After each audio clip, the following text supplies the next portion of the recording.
Early in our course, I mentioned research on the brain changes and the physiological changes that occur when you learn how to do mindfulness meditation. So I thought I would go into those in some more depth to give you an idea of the research. So there are really research results in several different categories that we're going to talk about. So here are the high-level categories, then we'll go into details. So first of all, there are changes in the brain that have to do with what's called the gray matter, or the density or amount of parts of the brain. And what we're going to see is that as people practice mindfulness meditation, they get an increase in the gray matter in some parts of the brain and decreases in others. So we'll talk about that. We're going to talk about changes in the fight and flight response that happen in the body. And we're going to talk about changes in connectivity of different parts of the brain, which is the white matter area. And then we'll also talk about the research that shows that mindfulness meditation can switch particular DNA genes on and off. So all interesting changes in science that have been studied recently about mindfulness meditation. Now, you should know that most of these effects have to do with when someone has been meditating for 8 weeks. There's these 8-week training programs. And I went through an 8-week training program. And actually, if you're interested in the 8-week training program, you should contact me.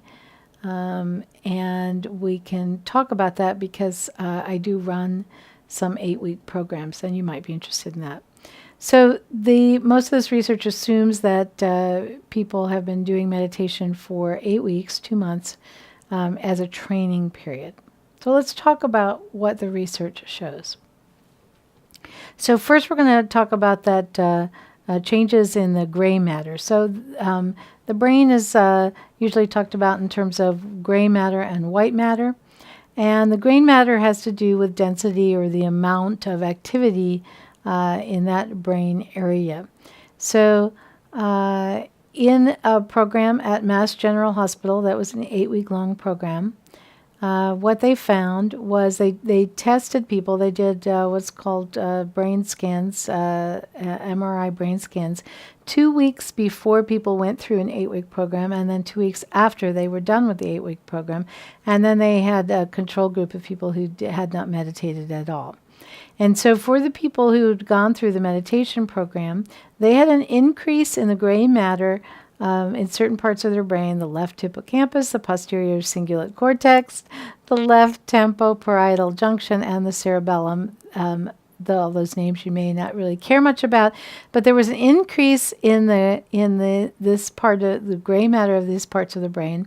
And these are parts of the brain that are involved in the regulation of emotion, of feelings of compassion, physical coordination, learning, and memory.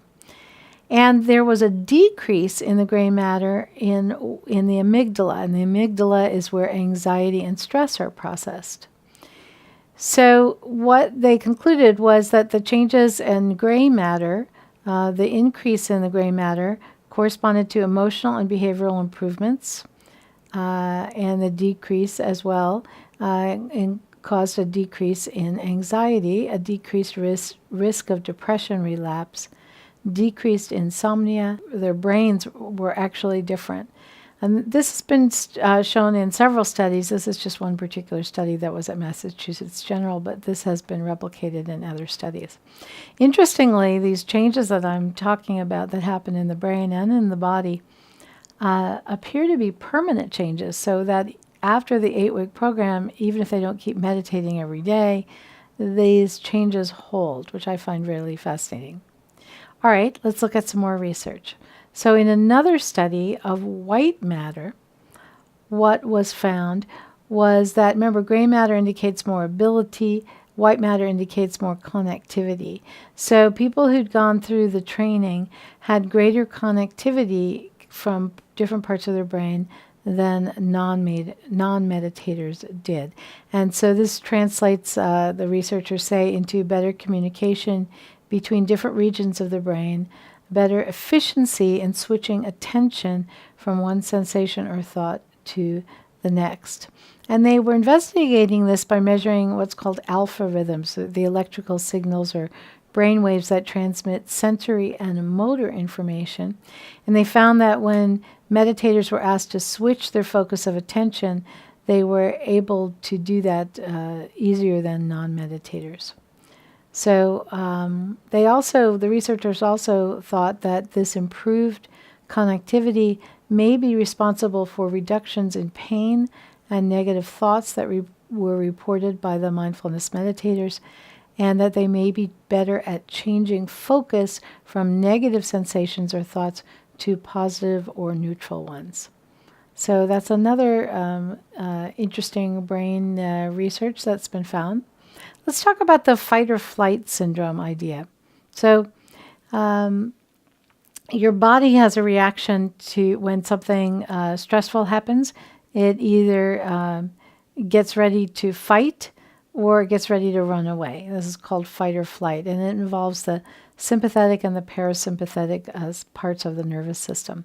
So the changes that occurred with meditators after they'd gone through an 8-week program were that they were able to better regulate the fight or flight system. When you are in that fight or flight mode, your heart rate goes up, your digestion stops, your immune system changes, and it is this constant stress.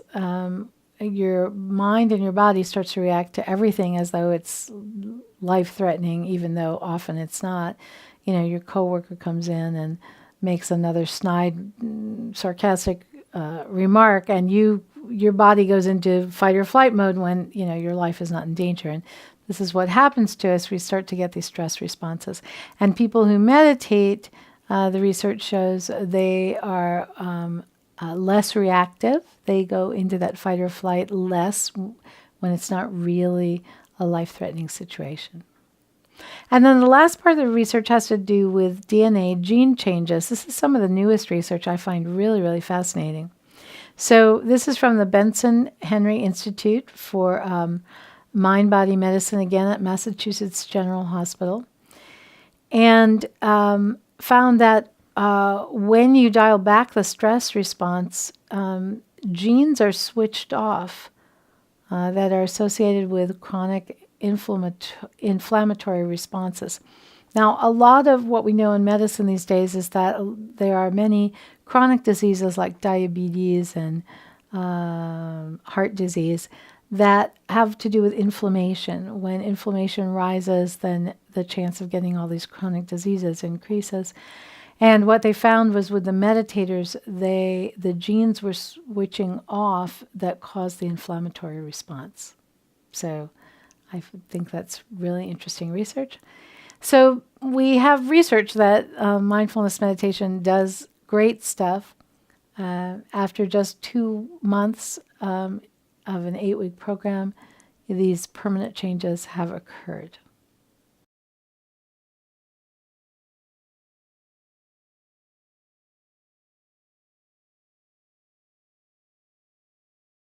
All right, one more piece of homework for you. I want you to do a 45-minute meditation. Now, this may sound like a really long one. Maybe you haven't done one this long yet, but you've come close. You did a 30-minute one a couple of lessons ago. You probably should do this without a recording because I don't have a 45-minute long recording that goes with the course, so just do it on your own. You might be surprised. It is a long time, but it's not as tough as you may think. So do the 45-minute mindfulness session on your own, and then come back and we will wrap up our course.